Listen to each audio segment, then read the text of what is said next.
I'm here with Justin Randall, who also happens to be one of my workmates. I've been working with you for it's over a year now, isn't it, at VUX World? Yeah. Yeah, definitely. It feels like forever. Feels like forever, and yet we're still getting to know each other. We had a good time together in London. That was the first time we met face to face. So it's been a lot of this video calls that feels totally normal for us. But yeah, it's been like a lot has happened in that year. Probably a lot of it that we're not actually allowed to talk about because it's client based. But a lot has happened, and it's been good. And it's been good. Lots Um, of stuff. It's all fun stuff. yeah, exactly. It's all fun stuff. So obviously, I know who you are. But I would love it, Justin, if you could introduce yourself for the listeners so they can get a better idea of who you are, where you've come from, and what you've been up to. Yeah, absolutely. So, as Ben said, my name is Justin Randall. I'm the Chief Technology Officer for VUX World.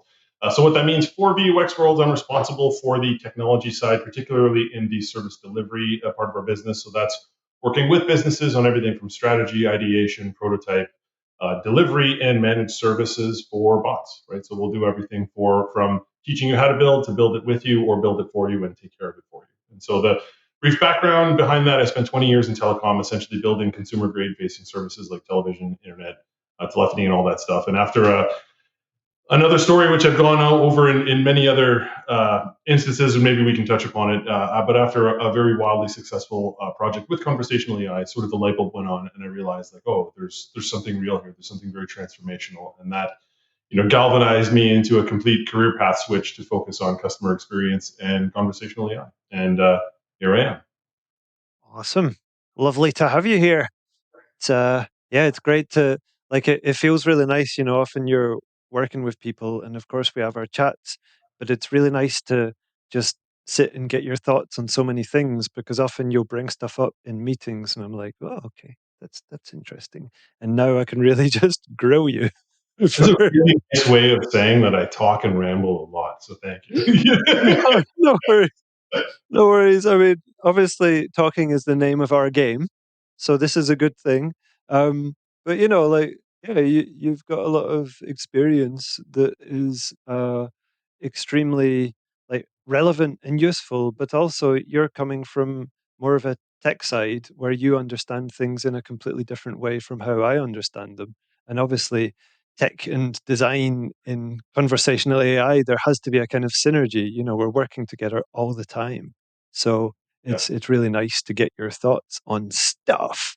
And now I want to get your thoughts on things in a rapid fire fashion. Oh Are my. you ready? I'm Yeah, ready. no, yeah, it's called 30 seconds go, but of course, just take as long as you want. But Justin, and I don't think I've ever actually asked you this. What's your favorite bot? I mean, that's obviously that's a tough one for me because I've been involved in more than one, and certainly the last thing I'd want to do is put down a customer's bot that we built and say that's not my favorite one. But this one, thankfully, is really easy for me because the first bot that I built um, carries meaning for me, and was also named after my daughter, which was Penny. And I know I've probably talked about Penny more than any other bot, and maybe people are tired of hearing about it. But really, it was the first bot that I put together. It came out of a compelling event where I know I've shared the story before, but we lost an entire contact center of several hundred agents due to a positive screening of COVID.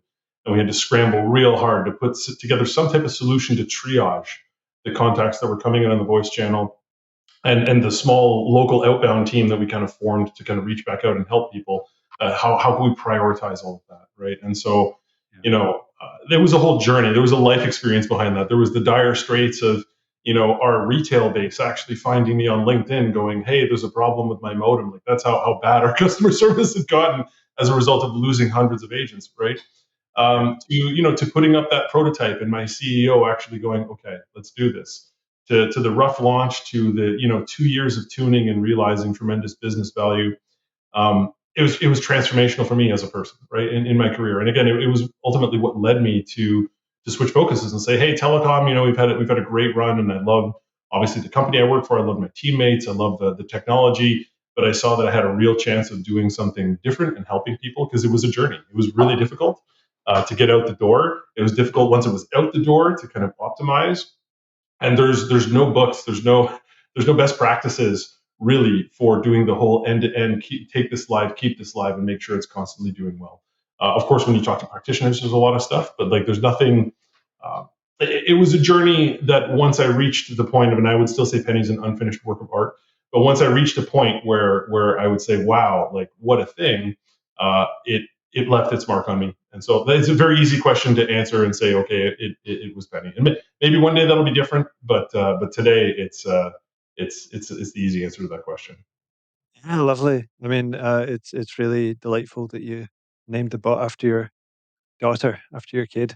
It's like I think instantly you're gonna have an attachment to it. It was a Um, choice actually originally. So the secret, it started as another one of my kids' names, and then when we actually did like focus groups and testing and stuff like that, we're like, I'm not going to say because I have 3 kids, so thankfully, so they're not going to know which one had the less preferred name. But we settled on Penny. Penny for now. yeah, sure. Sure, sure. Yeah, I think, yeah, maybe don't show your kids this interview. Yeah,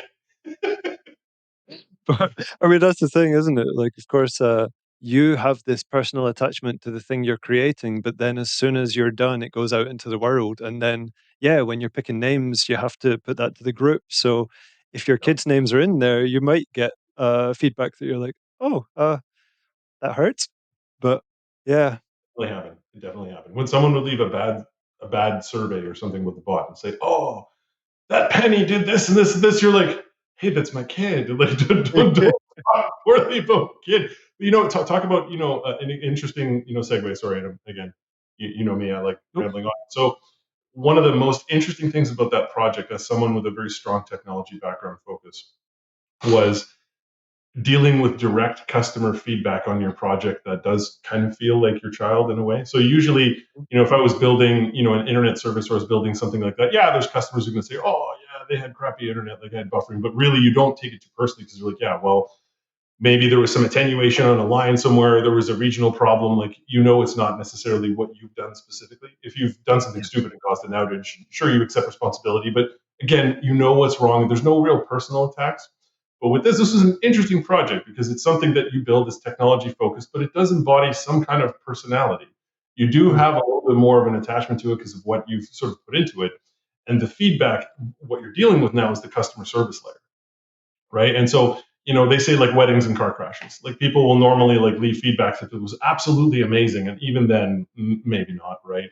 Or the car Yeah. crash. This was absolutely atrocious, right? And so people are emotional, people are upset, and people sometimes often do take it out on whether it was a human agent or a bot. And so I never took that much, I would say, personally directed feedback against a technology project as it was a bot. And people would take the time to insult the bot or say things about the bot and treat the bot like a person who was performing their job poorly. And it definitely, as an engineer, I wasn't used to projects being criticized in that capacity. So that was definitely an interesting piece about that. Yeah, sure. I think the attachment part is something that we're only starting to discover and deal with, and yeah, like it it can be hard, especially if the bot gets bad feedback because you feel personally responsible in some way, much like a parent. Yeah, Yeah. Aye. Okay, so this should be 30 seconds. We're over, but it's all good. It's all good. It's always over. I think I've had one person who gave a really I think it was John, sorry, dropped something. I think it was Dr. John Palmater who gave like a one-word answer that really worked. And yeah, it's always over. So it's good. It's good. Number 2, what Canadian lingo, sorry, to give context, you're based in Ontario. So I guess people should that's know correct. why you would be speaking to the Canadian part. And maybe this will be a multilingual answer, I wonder. What Canadian lingo should bots know? I feel like at this point I'd just be throwing out stereotypes, but I mean, recognizing A as a question, I would say EH, but I feel like, again, it's a very stereotypical answer. I mean, it's hard for me, I guess, to separate what makes, lingo Canadian as a Canadian. I mean, we all just kind of talk to each other. Yeah.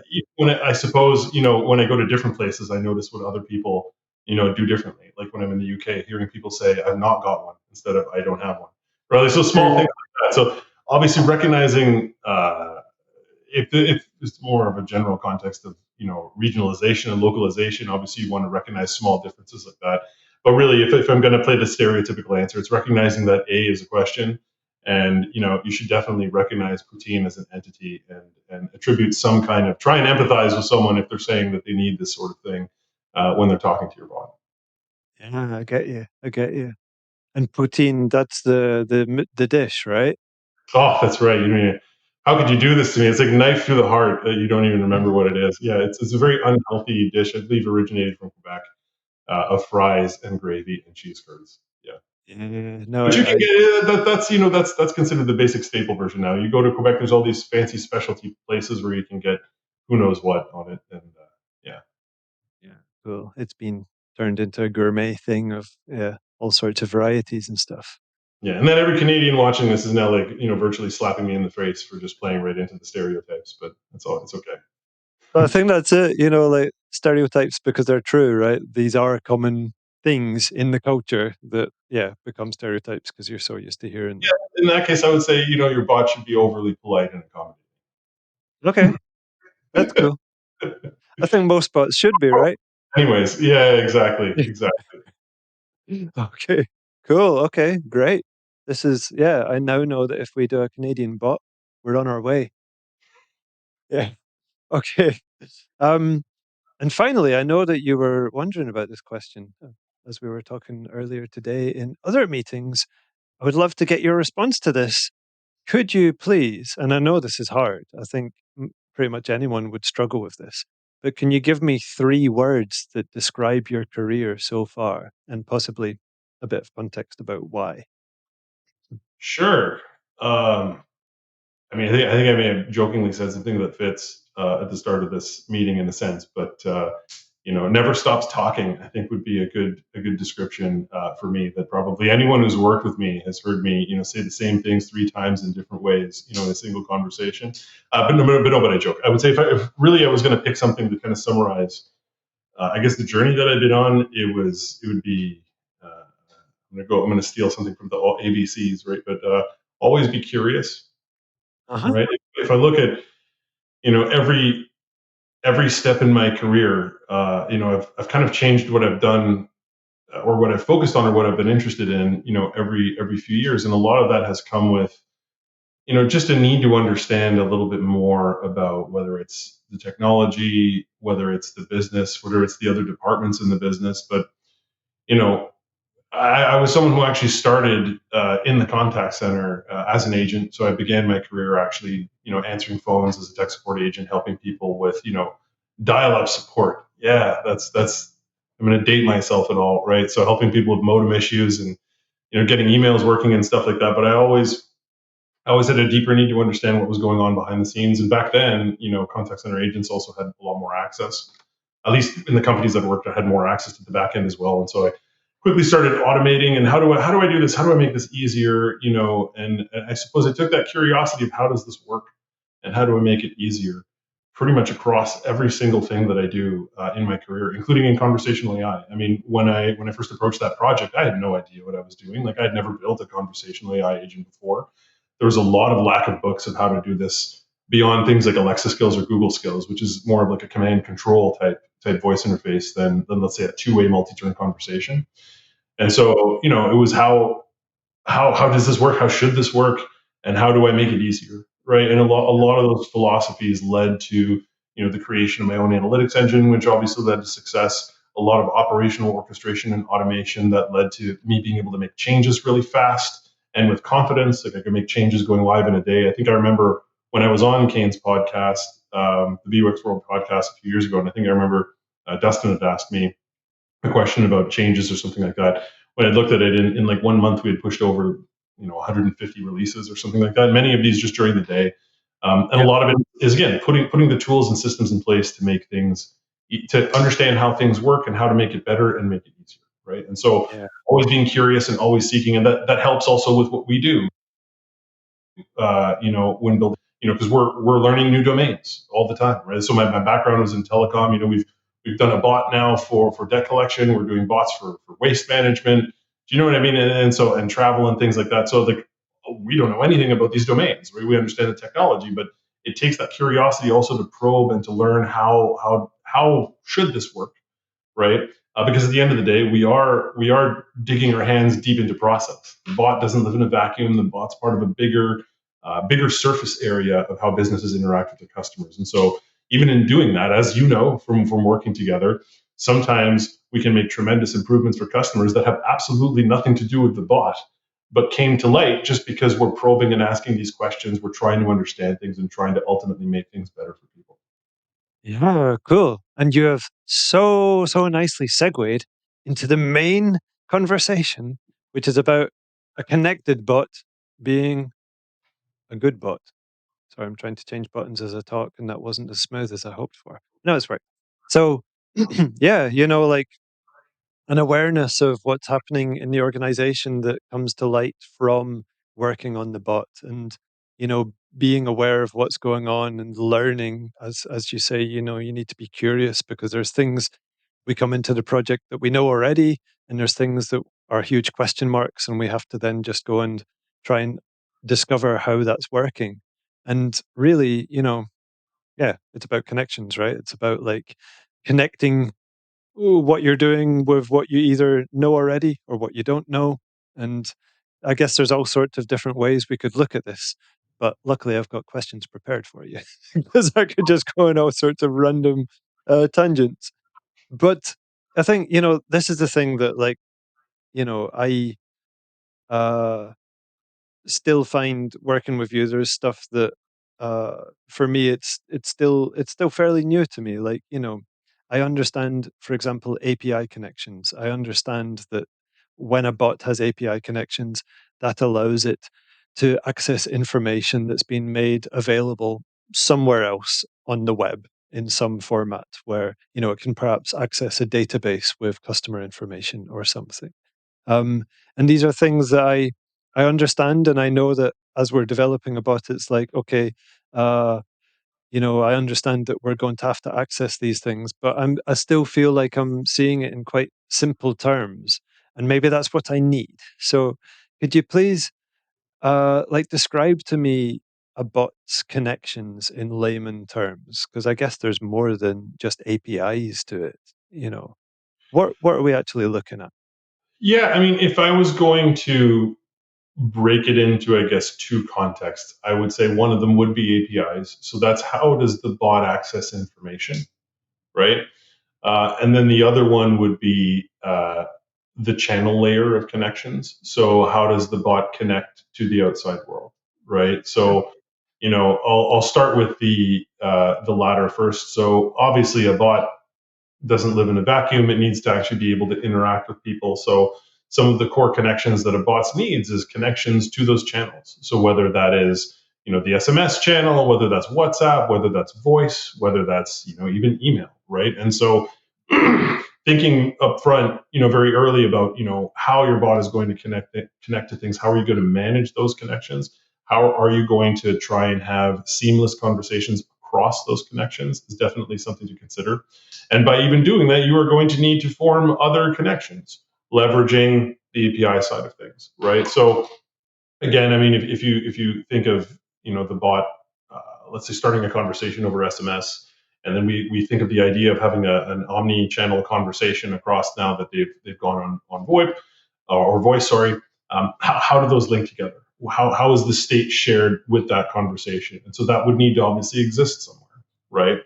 And so that's going to be maybe a cache or a database or some data store. And how is the bot ultimately going to access that to fetch information about known conversations, about known identities across different channels? That's where APIs are going to come into play. And like API, it is a very overloaded term.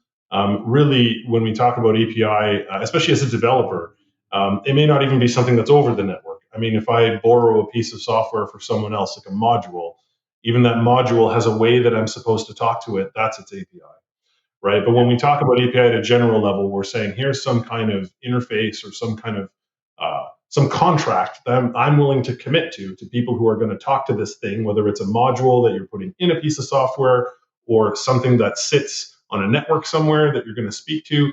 These are the functions that I'm able to carry out, and these are, let's say, the inputs that I'm going to need from you, and here are the outputs that you're going to get. Um, the benefits, of course, of different types of APIs are things like, some APIs are fairly descriptive in the sense where you can take, let's say, a programming language and say, hey, there's an API at this network site. Um, can you go create me some code that I can work with that talks to this API? And so a lot of the more modern APIs will have that kind of flexibility with them.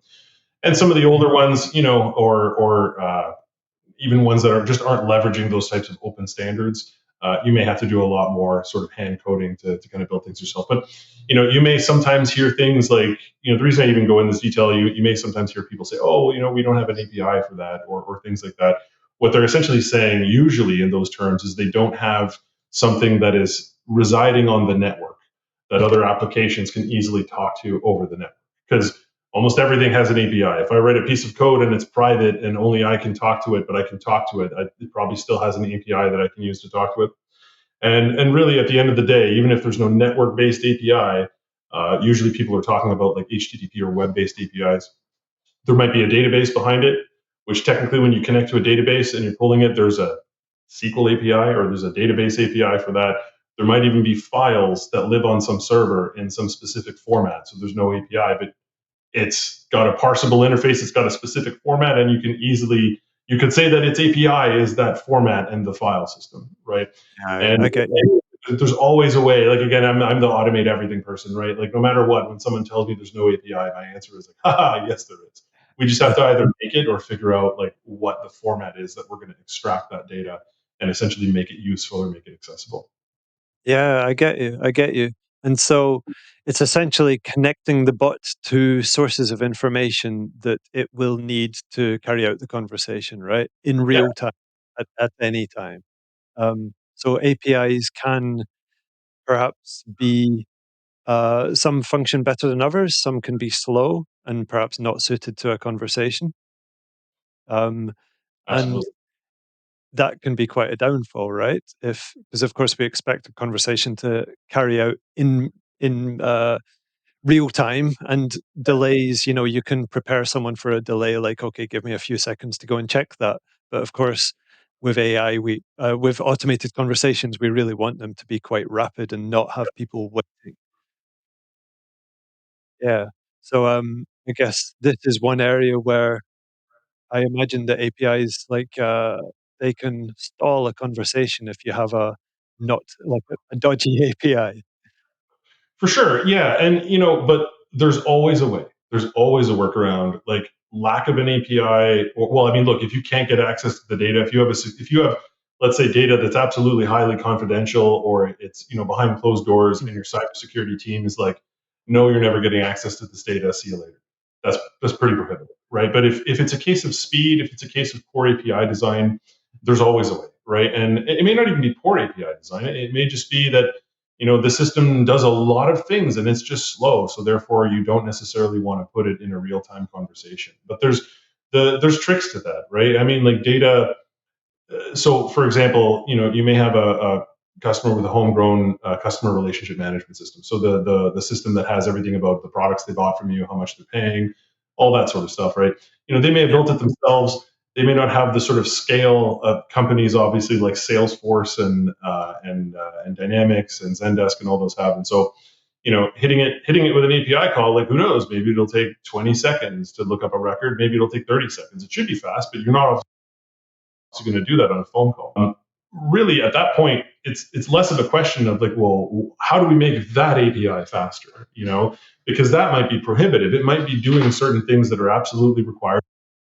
And yeah, if it takes 20 seconds, probably a lot you can do to make it faster, to be honest. But do you Mhm. really want to have to deal with, oh, we need this bot? Hey, by the way, CRM devs, now you have to like redo and re-architect all of this stuff for how this works, or our project is stalled. You never want to be in that position, right? And so the way that I've always handled this is essentially data duplication, right? I mean, the data doesn't have to all live in one place, right? And so the idea is to take the data and put it somewhere that's going to be fast, right? So, and in some cases that it unlocks you. Like, right now we're talking about a slow API, but I'll give you a story that I did with Penny, which is actually like, this really shows the power here, and it also taps into these like better than human experiences. which you could Yeah. not deliver if you tried to do it in person. So if you think like with telecom, obviously there's many different systems that make up uh, delivering an internet service or delivering a telephone service or delivering a television service. And so someone might, there might be hundreds of different reasons why someone might call in for a problem, let's say with internet, right? And if someone calls in with internet, based on whatever it may be, I may want to talk to a few dozen different systems, right? Our traffic management system to see if you're dropping a lot of connections, like sort of the quality management, traffic engineering systems. And we want to check our CMTS and see, like, is your modem rebooting? Like, you're having frequent, like, weird connection issues. I may want to check the signal on the line. Is there a lot of signal to noise ratio? Is there attenuation? Is there these problems that I can see in advance?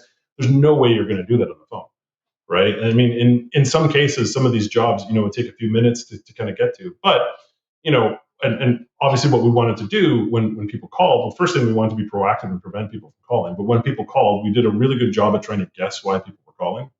And we did that by essentially every day there was a batch process job that would go over all of these systems, right? So all dozens of them. And it would take a full day, let's say, to get through all of our subscribers and come up with this analysis. But what would happen is it would hit all of these slow APIs, it would scrape all of this information, and then it would do something even better.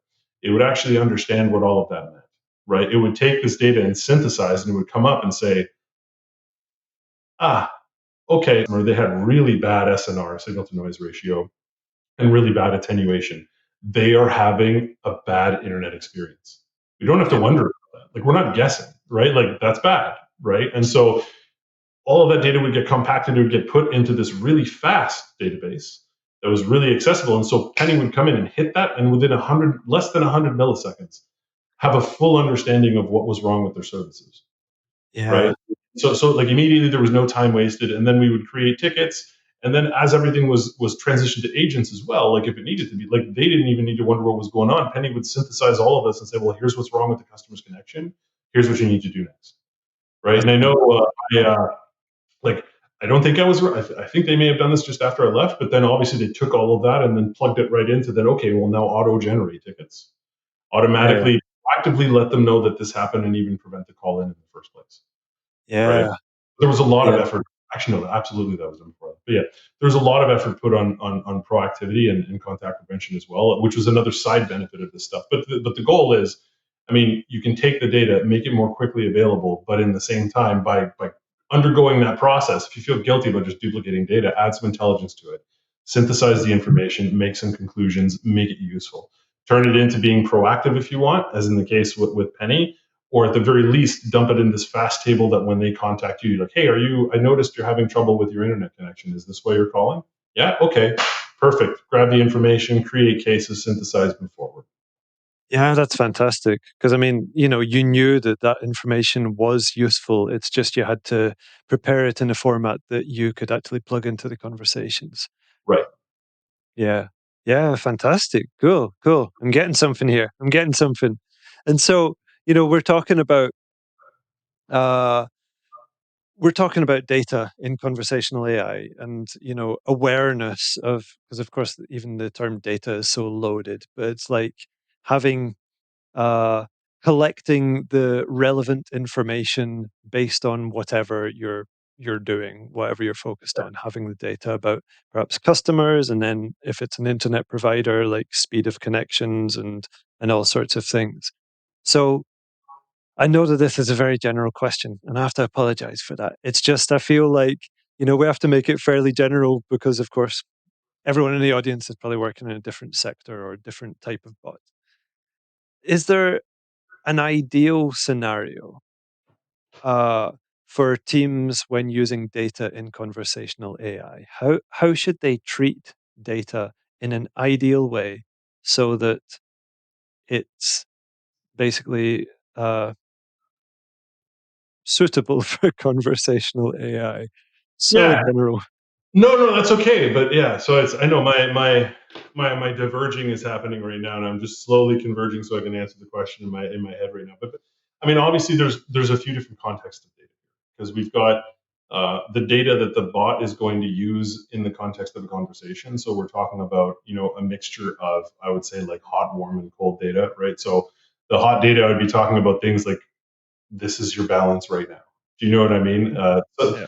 we talk about synthesizing data and stuff like that. Like, one of the things to keep in mind, of course, especially in the customer service, especially if you're talking about money, right, is understand the latency there. If your CRM, let's say, is not going to be very fast, and you're going to be talking about financials, coming up with some way of making sure that you have kind of cache consistency with what's actually going on. So if someone updates the system, it'll even go and update your cache. But sorry, I'm going off on a tangent here. So there's the Oh, it's data that relevant.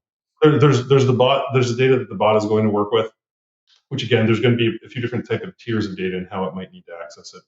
But then there's also the data that goes into training the bot and also optimizing the bot, right? So I'm gonna start with there, because that's usually, as you approach a project, where you would begin is sort of, okay, well, what's being said, what are we discussing, right? And so, you know ideally, of course, you would have access to things like transcripts. You'd have a centralized system that already takes care of things like redacting PII and payment info. So think of, like, your traditional workforce optimization system that you'd find in a contact center, right? Hmm. Where you'd have access to audio recordings, even better, the transcriptions of those audio recordings. Hopefully, they're good quality. Otherwise, you may get a good laugh of some of the things that were said. Yeah. Um, and making sure that you have tools to essentially, like, um, extract topics, extract, essentially, what are people actually talking about. And of course, you and I both know there's some great commercial tools out there. There's also some really good open source tools that require a lot more elbow grease, but you can still do some pretty great things with them. So being able to take data like that and being able to cluster and figure out, like, oh, these things are related, these things are being discussed, is very important, like early on in the design phase, right? But also, later on, as you get into optimizing the bot as well, because those same techniques for identifying the drivers you're going to talk about at first are also going to be used to identifying the emerging drivers that come up once the bot is live, right? Because, as we think about a bot, businesses are always changing, for the most part, unless you work in extremely highly regulated industries that do like one thing, and there's a very, very infrequent change. I haven't run into that yet. But there's always new products, new promotions, new bundles. Compelling events can happen out of nowhere. Like, maybe it was a marketing event, maybe it was, a social media influencer went online and trashed your brand and did something like that. But there's all these things that can happen constantly that'll Yeah. create new things that you probably didn't think about at the time that you built the bot. So how are you going to keep a pulse on that, right? And make sure that you're always aware of these things. And so for us, of course, that means like funneling all of the fallbacks, like all of the unknown unknowns, essentially, that our bot runs into, for further analysis, so we can actually do that stuff. And then when we talk about data from an accessibility, like the data that the bot is going to use, we're talking about ideal situations. It kind of taps into a little bit about what I was saying before. Like, ideally, the data that would be hot data, the data that you need to be fast, accessible. You don't want it to be wrong. Ideally, you would have direct access to it. You wouldn't necessarily have a cache, but sometimes, obviously, like, making things that are reasonably close to being consistent is okay. But you just obviously have to make sure that you communicate that as a bot, like, or find a way to do ad hoc. What's the word I'm looking for? Like, lazy consistency upon requests for, like, specific customers versus the whole base on certain fashions. And I guess the other thing would be the data generated by the bot, right? For the Hmm. perspective of analytics. So taking the details of the conversation, annotated with additional information that only the bot knows about, like, what are the goals that we're currently trying to accomplish while these things are occurring? What is the current step or sequence or step that I'm in, as I'm going through this logic?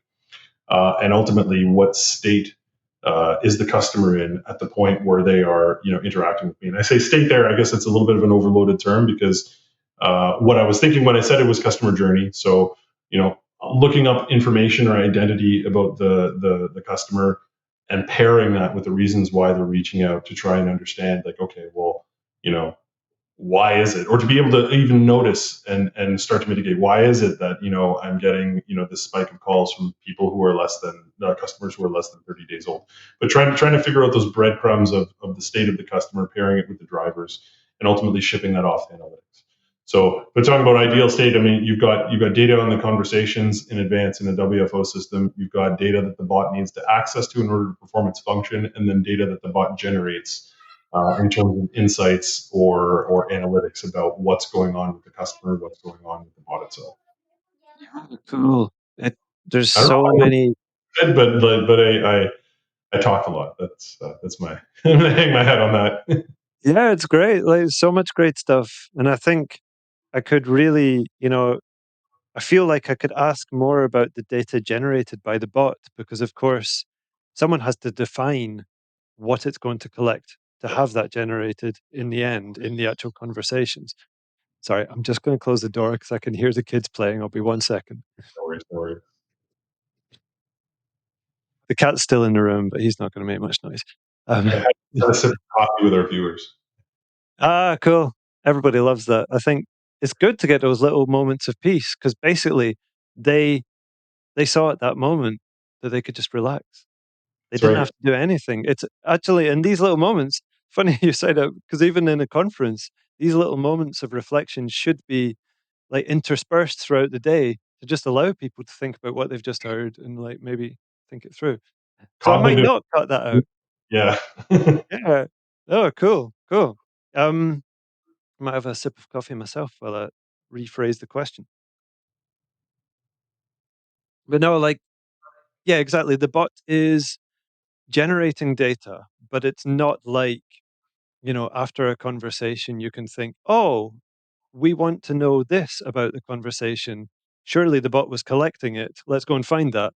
You can't do it that way. Right from the start, someone, as in you, has to define what data points the bot is going to collect. Um, and it's surely a case by case basis, right? Depending on what the business is, what the use case of the bot is, maybe target customers, specific things about them that you would want to collect, so long as that's acceptable to collect. Um, is there anything that's standard across all conversations? Never Yeah. easy question. No. Well, I mean, you know me, I think, and my feelings on analytics and a lot of that stuff, right? So, Yeah, yeah, but I'll expand obviously for everyone else. So, uh, I would say there is an obvious lack of standardization across the industry of what should be looked at. I mean, there's a lot of analytics tools that'll look very low level. When we talk about bot analytics, obviously a lot of the things that I see are people going like, "Hey, the NLU, the NLU, the NLU, the NLU." Where in truth, like oh great, whether your confidence is 90% or 50%, have you helped the person? yeah, Like, does that really show whether you've accomplished a goal or not? Like, no, right? And so, for me, as well as Kane, like we have the sort of three layers of analytics that we like talking about, sort of in narrowing scope as kind of it goes northbound, which is the interaction layer, right? So that's really the surface area people are using to interact with your business, whether that's your web page, whether that's your touchtone IVR, whether it's your bot, whether it's a human agent who's answered a phone call, right? Like this is sort of what's going on at the interaction layer, and some of those are standardized, right? I mean, if you talk about an agent, like a contact center agent. Like if I go back 20 plus years when I was answering the phone, it's actually no different than it is today. Funny enough, right? You answer a call, you get thrown into wrap up mode. You've got these codes. What did this call mean? Was it this, reason or that reason or those sort of things? So those have been standards, and those funnel into, let's say, standard contact center type reports. So there's some pieces of the interaction layer that I would say are well defined, but then you've got things like the bot layer where not so much, right? Or even the conversational. Sure, we can talk about intents, we can talk about confidence. Everyone can wrap their head around that. It's pretty simple, it's pretty basic. Every platform can do that. But what about, is the bot accomplishing its goals? Right? Like, are we completing the sequences of the conversation successfully? Are we, if the bot says a prompt to someone, how effective is that prompt at getting the right responses? Right? There's no real standard metric for that. So I mean, obviously, well, I mean, that. So we've come up with a bunch of stuff in house, for us to kind of tag a lot of this stuff, which is really just adding a lot of context data and doing a lot of data management and variable management on top of the bots to kind of maintain sort of what is the goal of the conversation? Like, what are we currently trying to accomplish? What's the active or sequence or subsequence that we're executing to accomplish that goal? And what is the active step within that sequence that we're currently taking? And it might be a prompt and waiting for a response, or it might be making an API call. It might be, you know what I mean? But what is the lowest level unit of we're doing a thing that could either succeed or fail and then ultimately affect the sequence, which ultimately affects the goal. And so for us at the interaction layer, that's been very useful at finding out things like not only did people abandon, but where did they abandon, right? Or for example, even if you take a look at or like escalations, it's one thing to say, oh, the conversation was escalated. It's another thing to say, here's precisely where it was escalated. I mean, I remember, like, if you look at our analytics for our bots, again, you spend more time in these web pages than I do. If we were to take a look at the top number one reason why conversations are escalated to a person, of course, by far and large, I think it's over 50% of escalated conversations are people saying, "Put me through to an agent." Right? They're specifically insisting on being put through to an agent. But by pairing it with what's the active goal and where are we now in the conversation, it suddenly doesn't look so bad because it's in response to the direct question of how may I help you? Yeah. So, which is the first question that, of course, our bots typically ask, right? So that of this broad base of people who are being escalated, these are the people who ultimately don't want to talk to a bot, and there's still plenty of people out there like that. Being able to understand and being able to zone in versus, some of the other 50%, it could be an error condition, or it could be that there is a piece of the conversation that's bad, that's very frustrating, and it's causing people to lose their patience and say, hey, put me through to a person. But unless you can separate all of that and kind of figure out what's going on, how are you going to dig in? Are you just going to start doing qualitative analysis on transcripts for all calls that were escalated? Like, have fun, right? Like, it's going to take quite some time to kind of get those insights. But even on the NLU confidence front, like, there's a lot more that people could be doing, right? By pairing in that sequence and turn data, because when we talk about intent confidence, I think most people in our industry would know what that means. Oh, person said this intent, and we had an 83% confidence that was, that we correctly identified the right intent. But how do we know if our copywriting, if our prompts are confusing, right? And so, by being able to again understand where we are in a sequence, where we are in a turn, we can also evaluate what is the average confidence of any intent within a specific turn. So if we have a turn where we're saying, please provide your postcode and the color of your favorite hat, right? I'm sure we're going to get some pretty confusing responses to that. Maybe everyone just gets it, and and we've designed the intents to capture perfectly. But I'm imagining a conversation like that would probably leave people a little confused, maybe triggering some what's and huh, why, right? Or like warrant, like all things that are not progressing the actual conversation. So being able Yeah. to identify what are the turns people are spending more times in. So how many turn iterations did we have to get through for people to exit? How many fallbacks per turn? What is the average confidence of any intent being triggered in turn? Suddenly now we're also able to evaluate how well we're doing on the copy front as well, right? And so the other thing when it comes to standardization of data, and there's nothing standard about this at all, but everyone should be doing this. Is Sure. again coming up with like learn as much about your customer as you can, right? Without obviously being invasive.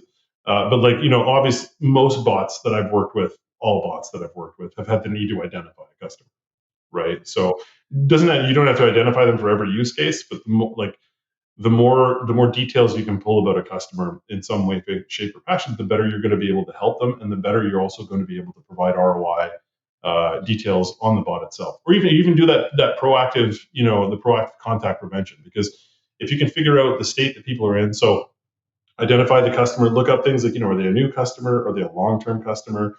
Do they have a subscription? Is that subscription, about to expire? Was there a recent price change? Is there, like, there's so many things about a customer that might drive them to call. There's so many like fingerprints or breadcrumbs that you can identify. And then when you can take that data and pair it with the response to how may I help you, you've essentially got a customer journey map, into like a journey aware map of contact drivers, right? Which then can lead you down the path of optimizing it, right? So how do I shorten it? I already know these details about this customer. How do I ask them the least questions possible to get them to the right, outcome, or try and prevent it? The example of a debt collection agency recommendation that we made. We noticed that over 50% of people were contacting to find out how to set up a payment plan, right? And Right. so we provide them responses on how to set up a payment plan, and that's awesome. Like, job done, sort of, yes, but like at the same time, do you know how many contacts we could prevent if we, for example, tried to more proactively get that information into customers' hands, right? So Yeah. making journey informed contact driver analysis, and then at the top of the pyramid, the business side, uh, really, I again, no, even less standard, I would say here. But there is one analytics, conversational AI analytics vendor that I would say does this very well. Definitely love that product. But I would focus on automations, and then again, that's what we do, because automations, things like looking up an account, things like delaying a payment, things like opening up a case for a bad internet issue. Like, these are things that a person would ultimately have to do, that have a unit of time associated with them, and in other words, have a dollar amount associated with them. And so when we're really talking about ROI for conversational AI, it definitely should not. The focus should not be on containment. That's for sure, because containing doesn't mean that you've actually helped anybody. The Yeah. focus, and also an escalated conversation, the bot may have still added value there, right? Yeah, So totally. yeah, some people may say, "Oh, cost per call $15," right? Then the bot didn't handle it; it escalated it, so that still cost me $15. And on an average sense, like, they're not wrong, but there's a difference in cost still. Like, we say $15, that's based on an average, right? Where we're averaging all calls out. There's obviously still a dollar value difference in a phone call that an agent spent 15 minutes on or spent 45 minutes on, Yeah, right? And totally. so if the bot is completing tasks like creating cases, doing DPA checks, like actually doing work that is ultimately going to save time for the agent when they are actually handling the call, that's valuable. And if you're focused on deflection and cost per call and all that kind of stuff, you're going to lose all of that. But if you Yeah. focus on the automations, you can actually look at metrics like agent time saved, and you can actually put together the ROI that says, hey, you know what? Okay, so we've reduced the volume of contacts going to our agents by 50%, but we're not getting rid of anybody because you've also doubled our subscriber base, and so now we've kind of broken even. So the way I like to look at it is, really, when you're tracking the automations, you get that more granular ratio where you can actually say, here is the improvement, either to cost, if you really are looking for headcount, it is what it is, or you can say, we've now doubled our customer capacity with the same number of people. And that's what by tracking automations, you can get the data that actually lends you to those metrics and that financial proof. Yeah, totally. It's really just proving the value of the bot, right? Because you can be saving money, which I guess looking at containment is, it's like how much money are we saving, but also how much value is the bot adding? And if you Yeah, have these metrics, and I think that could even lead, and I think it does, it leads to thinking, oh, here's somewhere else that we could add value when we have all of this data in front of this, all these metrics. It's like, oh, we can see here that, these people are asking for this and the bot could provide it, you yeah. know? Yeah, it makes perfect sense. It's all about time saving for everybody. But that's the thing. It's time. It really is time saving for everybody. It's for the agent as well as the customer as well. And I think a lot of people, at least when I talk to people, it seems like people aren't always necessarily thinking about the agent side as well. But like, there's, other than just, okay, we're going to reduce capacity, therefore we're going to reduce the number of agents. But it's not always the conversation. How do we make their lives better? How do we make it easier? For me, like, and when I look at this, I know you've probably heard me say that a bunch of times, but like, I feel like, you know, we're probably on one of the most noble missions out there, which is, how do we give people, again, customers, agents, more time in their life back, right? It's like the most precious resource. We can never buy more of it, right? So by keeping Totally. by keeping Absolutely. that goal in mind, and by focusing on that for everybody, like, literally everybody wins. The business wins and the customer wins, as opposed to when Yeah. you're focused just on deflection, the business wins at the expense of the customer in most cases, or Which even at is least not, the agent as well. Yeah. yeah, not a good path to go down, really, is it? You know, if the business is winning but the customer isn't, then there's a very good chance they're just going to go somewhere else as soon as something Oh else yeah, like, appears. and it's a very interesting story. I'm not going to go on a long tirade here about this, but like, to show that, like, again, like, there's that book I love quoting all the time, The Effortless Experience, about how the battle for customer loyalty is more about reduction of effort than it is about delightful experiences. But beyond that, you could absolutely love a product, but when you feel a business is wasting your time, you're out. right? There was a really nice monitor that I bought. I think I told you the story, but it was a really nice monitor that I bought. It was maybe a couple of years ago when I started working from home, and I loved the monitor. It was great. I was so happy with it. And then after a few weeks, there was like a little red pixel kind of in the middle. I was like, oh, okay, whatever, stuck pixel. It's under warranty, so I'll get it replaced and whatnot. It was funny because it began as what I thought was going to be one of the most sophisticated customer experiences in my life. Or like I googled like, what do I do with this monitor, or where do I call it? It's like, oh, scan the QR code on the back of your monitor to get this express code. And I was like, ooh, fancy. So I scanned it. Right, I'm thinking this is going to save me time. Right.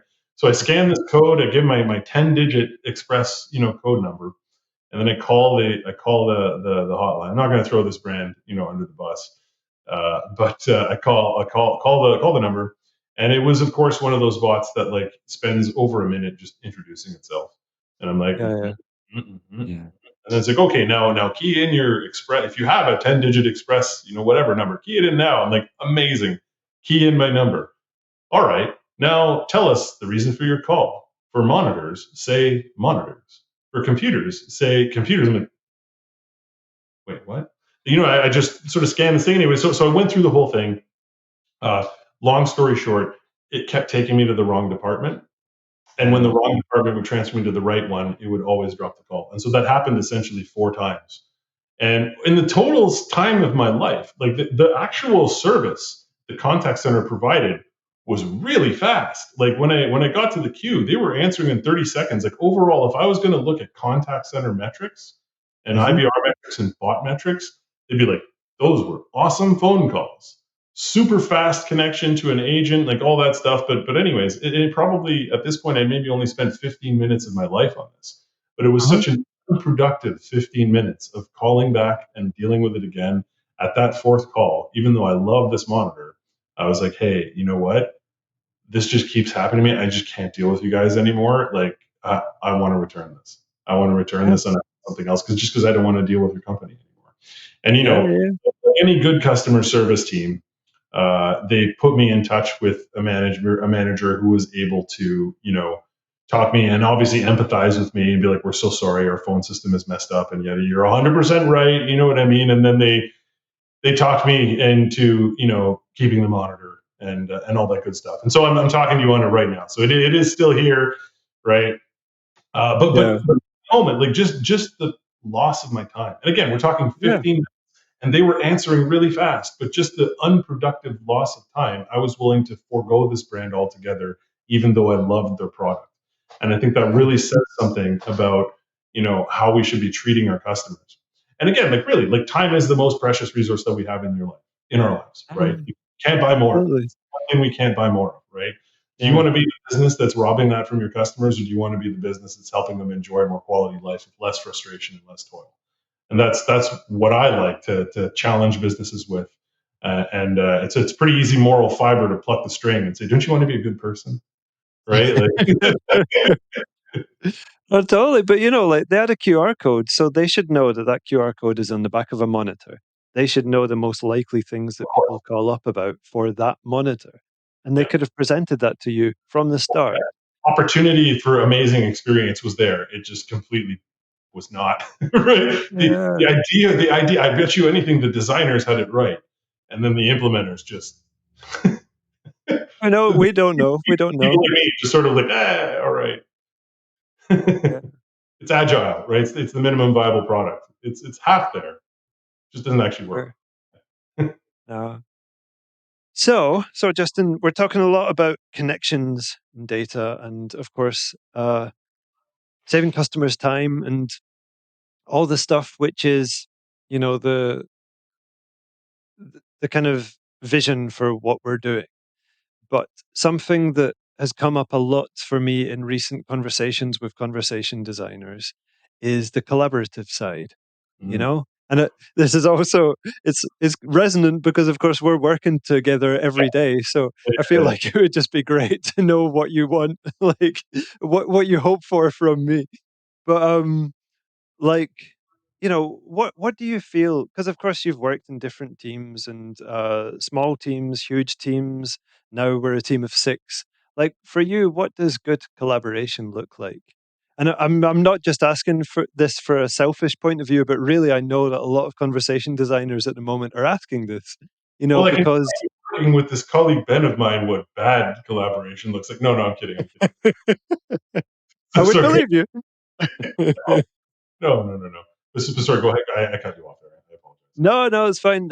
Yeah, like, because of course designers aren't new, but conversational designers are. Yeah. And this is technology. So therefore, those who understand the underlying the technology itself Yeah. understand a lot of what's going on.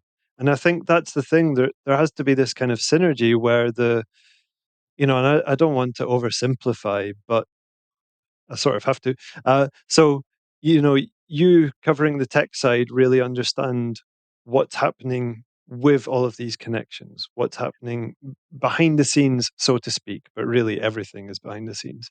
And then designers are maybe a bit more focused on uh, user experience and perhaps like, I don't know, it's because I was going to say business goals, but of course tech feeds into that as well.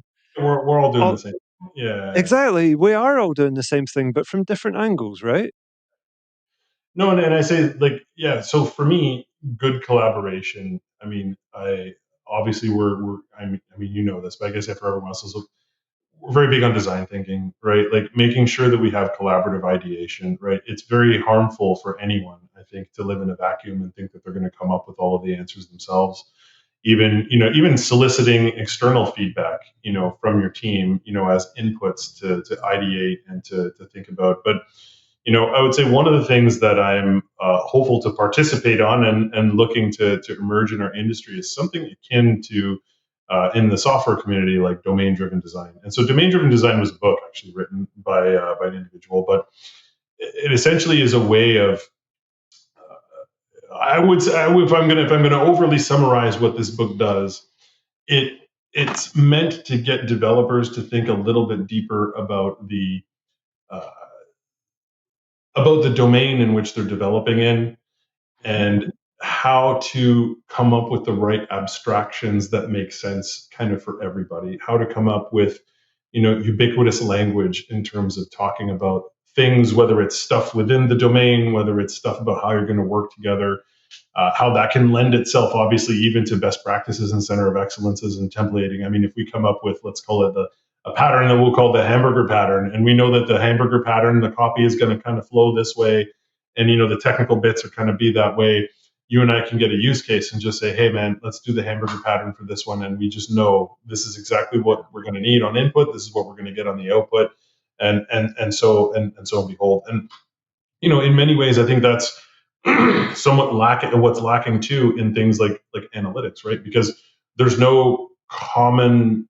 This is exactly how we should be abstracting the bits of a conversation, like from a dialogue management perspective. And so that's why you don't see any of those abstractions in analytics tools, right? Or even in bot platforms, things like goals, sequences, subsequences, and steps, right? They all have them in some way, shape, or another, because obviously we're building bots that do these things today. So there's a way of stringing those components together, but you're making those abstractions. Whereas I think what I did is I took a domain-driven design approach to conversations way back when, and came up with this is what's important, this is how these things work, and this is how we're going to collectively draw these boundaries here of these systems so that we can properly understand and draw the right layers of how these abstractions are going to communicate with each other effectively. And so I know I'm kind of rambling on now, but so when I talk about good collaboration, I think it's very important to not only collaboratively ideate with obviously as large a group as possible, but it is important to form consensus. It is important to stay aligned, and that doesn't mean that everybody has to agree with everything. It doesn't mean that everyone has to agree that, like, yes, this is the best approach, but everyone has to agree with why we're doing it, right? With why it should be this way, with at least the path forward. And that's the best thing too. Also, is setting yourself up with ways of experimenting. Also, trying to remove personal opinion, right? So if ever there is an issue, well, because again, we're talking about how we interact with businesses. We're all different personas with different uh, I might want my interactions to be very quick and concise because I want to get off the phone as quickly as possible, but someone else might want, to have a little bit more of a social element and all these things. And so there's no right way. I guess that's the one thing to keep in mind is that no one's way is right. So everyone Yeah. has to kind of go into it that way, and everyone has to be very objective, right? Soliciting external feedback, but ultimately, everyone's opinion does really matter, right? Because that's obviously how we deliver better experiences in the end. And if we can align ourselves on all of these things, and kind of the challenges that are faced in the technical domain, and what I might run into with this, that, or the other, and I'll understand the challenges that you're going to run into with, let's say, processes needing to be a certain way or how we need to approach a certain thing, making sure that we obviously keep that, stay in sync on that, but not only just in let's call it a design phase, but like throughout the entire execution cycle as well, is to me what good collaboration works like. And so it's not just design, throw the ball over the wall, and then we implement. It's we're working together on design, and then we're working together on execution. And I think that's what good collaboration looks like. Yeah, perfect. I totally agree. I think that's the absolute worst scenario where it's just like one person creates some kind of like template for what it should be and passes it over, and Yeah. then it's just It's talking about like agile gone wrong, where it's like the agile path to building a car. And we're talking about MVPs and like how people actually feel about it at each of these iterations of MVP. And we're talking about, just designing it one way. Okay, here's a car, and then tossing it over the ball to the engineering team. And the first version that gets put out is just a wheel, right? And of course, the customer is like, what the heck is this? Like, what am I going to do with a wheel? Right. And then the I'm not next sure they would say heck. Sure. Yeah, yeah, yeah. They would probably be much, much less filtered. And then the next version is like a wheel with an axle. Again, like Uh, completely, and essentially, like I think it was broken down in 5 phases, and the whole thing was completely useless until the fifth phase. And I think that's what happens when you get design working in a silo, tossing it over to engineering, who's now responsible for slicing it up into an MVP, right? And I think versus and then the happy path of that is you know you have a skateboard as sort of the MVP of the one, like, well, let's give them a means to move faster, yes. right? So by keeping the goal in mind and making sure design is working with implementation or execution along the way to make sure that even the minimum viable product is fulfilling some kind of meaningful goal that's going to benefit people. I mean, in tech, we always like to think that we know what we're doing and that we've got the customer in mind, but the truth is sometimes with some of the challenges that we work on, they can be pretty complex. They can be pretty complicated. They can make us want to bang our heads off the wall. And look, we're humans, right? We're also seeking, reduction of effort. And sometimes, we'll take a shortcut fully thinking that it's totally fine because, man, you don't understand the insurmountable to actually, do you know what I mean, to deliver this thing. But and that's why, again, making sure design is constantly throughout the loop, like within execution as well, you kind of avoid those pitfalls. Yeah. No, And cool. Cool. I I mean, think please don't upset the customers. We need to at least do something useful for them. I'm kidding. it I totally get you. It is like it's the two different perspectives, and I guess in any project there are many more perspectives, but essentially design and tech, which is maybe not the best way to summarize, even though you are CTO, but code and the implementations and all this stuff uh, need to both feed into it constantly. Yeah. Yeah, yeah. Maybe I'll just give you one more question because I realize we're at the hour mark now. So then now I just need to make sure that. All right, I'll give you one that's let's because you as you're speaking about like giving people time back, and we're thinking of really how well can we do this. So, and we're talking about connections. A connected bot is a good bot. So if you were to imagine into the future and anything would be available to you in conversational AI to improve the connections, what do you hope you would have to improve conversational AI exponentially? It's a tough one. Yeah. So, what connections would help improve conversational AI? I suppose maybe I'd answer it in a slightly different way. Okay, That I can think of an answer, which is where I would like to see conversational AI connected to go for that.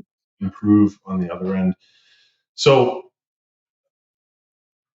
like having just been at a conference where I think I would have loved to see some kind of spatially aware assistant, with things like wayfaring, for example, Mhm. but someone like a vision based assistant where I know you think of like the old dude from Terminator where he's looking around, or I guess Iron Man, more recent relevant one where we're using augmented reality to kind of see and discuss things, right? Yeah. Maybe ask additional questions, right?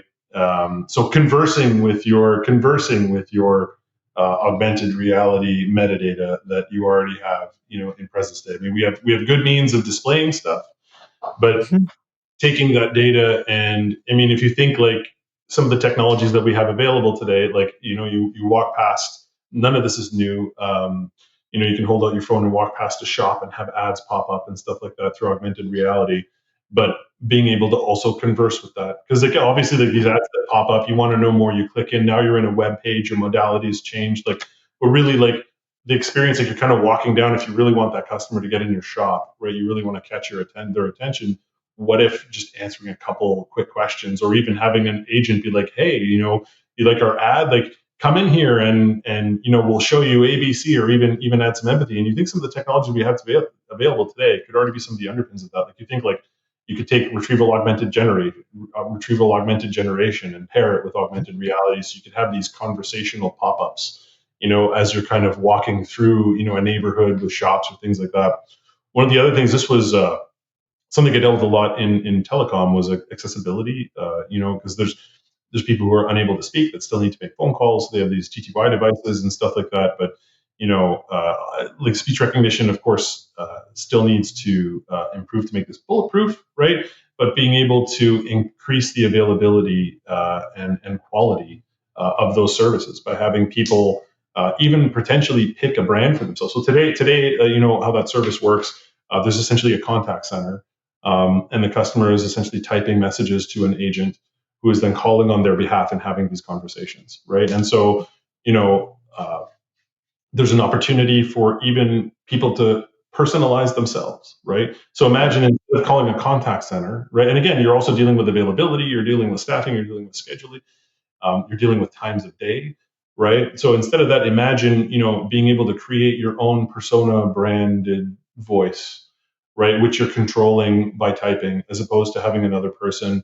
You technically can't control exactly how that person's even going to represent. So what if you want to sound bubbly, or what if you want to sound upset, Mhm. for whatever the reason is, right? I imagine that there's a lot of capabilities that we can add today that today are just not available to people in the current user experience provided by the TTY service, right? So, Yeah. um, and then of course, last but not least, and this is just because I love video games. I've been playing video games and things like Dungeons and Dragons, like tabletop games since I was young. I've always wanted to have more conversational experiences with the worlds around me in these games, right? And I think like if we talk about like non-playable characters, for example, in a video game, today you would walk up to them and you'd initiate a dialogue and you get these preset choices. Say this Yeah. one, say this next thing, say this other thing, right? And it kind of it it does and it doesn't ruin the immersion. I mean, I think that's what we're used to, so it still provides the immersion, but like it's very guided immersion. It's like, no, you have to say these things. Some cases I'm like, well, that's not what I would say. I would say this Mhm. other, thing, or whatever it may be. But I love the idea of, I'm trying to find out what I'm doing, and these people have the information, and I actually need to talk to them. I feel like that's like incredibly immersive. Like Mhm. actually needing to be able to interact with the world around you and converse with it, to learn and actually figure out what's going on. So when I think of that, I would love to see, conversational AI play more of a role there, to provide much more immersion in those kinds of experiences.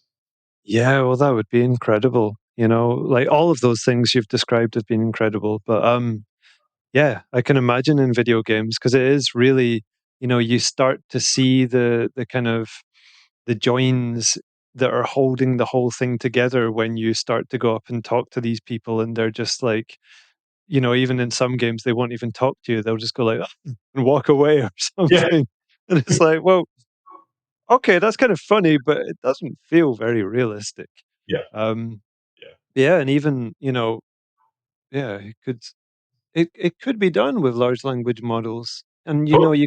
you could go so deep, like in a Lord of the Rings game, they could speak Elvish. Some people have learned to speak Elvish, so the bot could speak back to you in Elvish, Yeah. and that would be outstandingly immersive. I think that would make many people's dreams come true. To really feel like you're there talking with these people. Um, yeah, cool. So Justin, we could talk forever.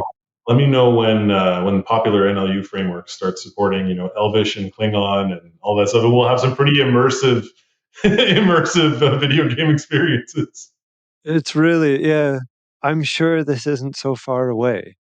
It's just like, yeah, then you would need Google Translate for I was going to Klingon. say, yeah, So we got to hit up the big tech firms. Please create the acoustic model for Elvish. Yeah, yeah, I'm sure there's someone there who's a huge Lord of the Rings fan that would be up for it.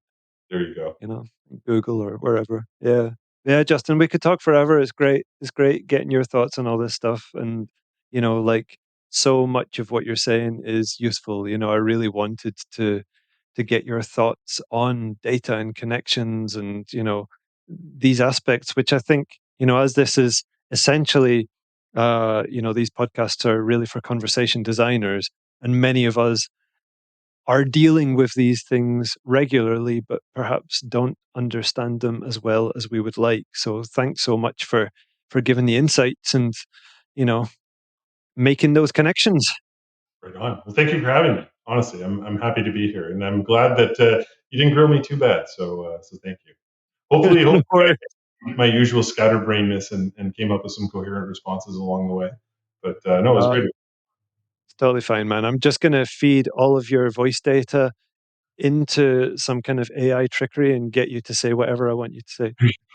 Yeah, No, promise I'm not going to do that because no I'm not going to go and research that. Yeah, that was a strange way to end it. Anyway, worries. thanks, man. Thank you. Thank you. Cheers. Cheers.